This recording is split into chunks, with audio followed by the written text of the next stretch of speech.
Addressing the national media and current challenges workshop, the information minister brands the aggression against Syria as being Zionist American, aimed at undermining the state and the homeland.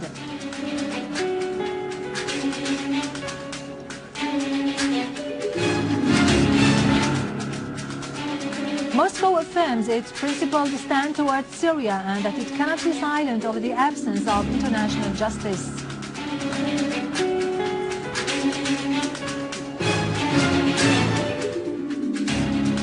Hundreds of thousands of Americans are without pay, and Obama calls off his visit to Malaysia and the Philippines after the failure of reaching an agreement over the budget.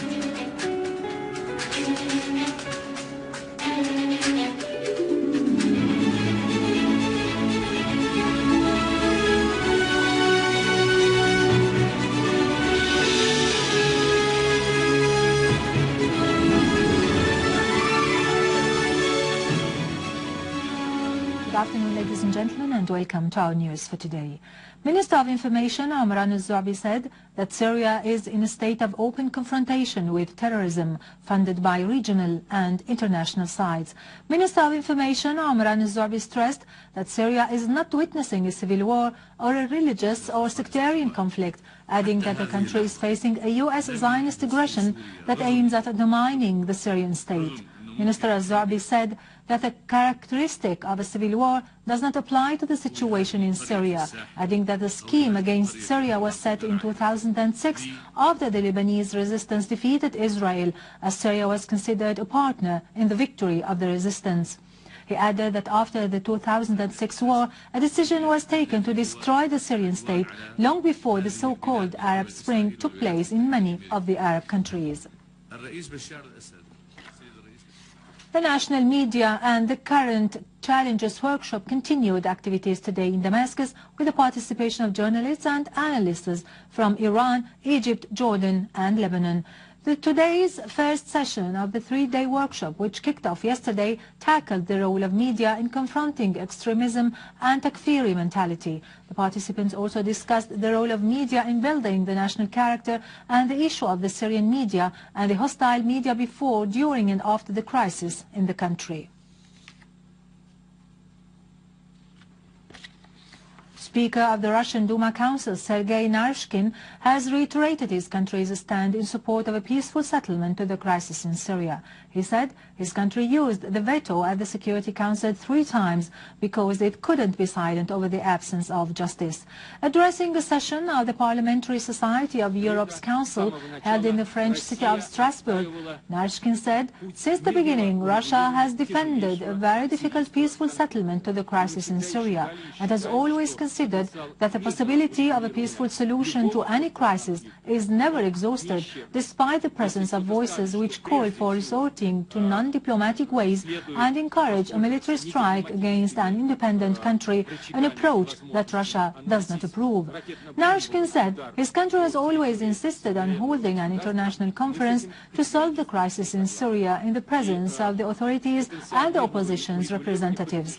The Russian official added that the possibility of a peaceful settlement to the crisis is confirmed by the Russian initiative on chemical weapons in Syria, underlining the importance of activating such initiative. Cuba reiterated its call for finding a political solution to the crisis in Syria through diplomatic means and dialogue without foreign threats. In a speech delivered at the 192nd session of the United Nations Educational, Scientific and Cultural Organization Executive Council, Cuba's representative to the UNESCO, Juan Antonio Fernandez, said that preventing an attack against Syria so that peace could prevail is the international community's most urgent priority for now. Fernandez added that the Middle East is bleeding due to wars and conflicts that are stirred by the imperialism's interference and interests, calling for respecting the right to self-determination of the Syrian people.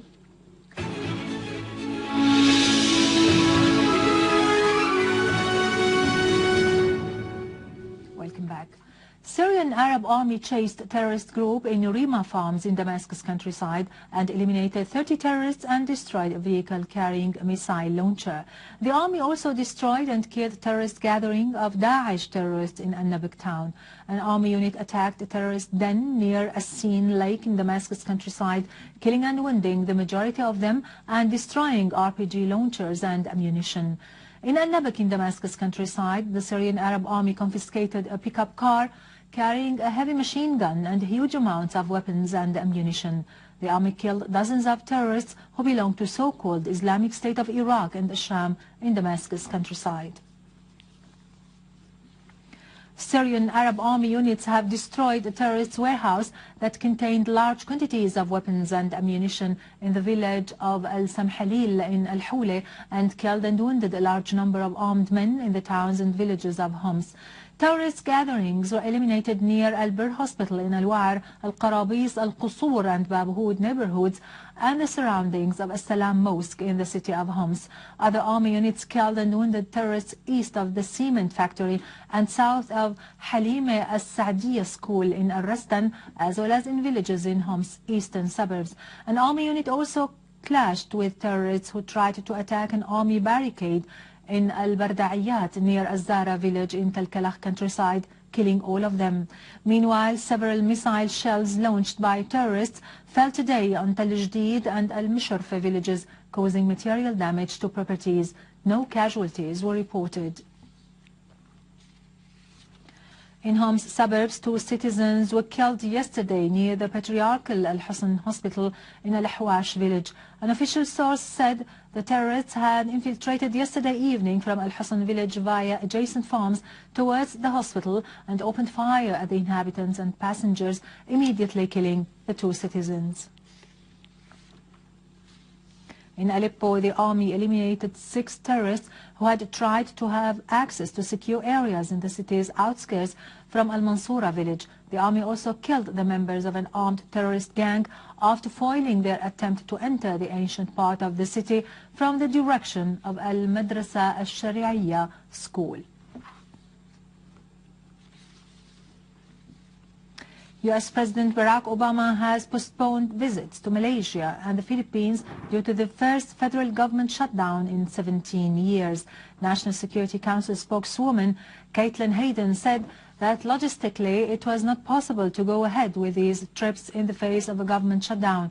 House Republicans are currently trying to reopen popular parts of the government by offering money to fund entities such as national parks, but the Democrats are comparing that to a release of one hostage at a time, insisting the full government be funded rather than doing it one piece at a time. Republicans held late-night votes in the House of Representatives in the early hours this morning to reaffirm their demands that the Democratic Senate agree to undermine President Obama's healthcare law in exchange for funding the government. Democrats rejected the House bill, saying they will only pass a bill to fund the government with no strings attached. With this, we end our news for today. Thank you for watching. For more details about Syria and the region and to view this bulletin again, you can always visit our website in English, syriaonline.sy. Now to latest business and market news with Vani Genjan, but after a short break.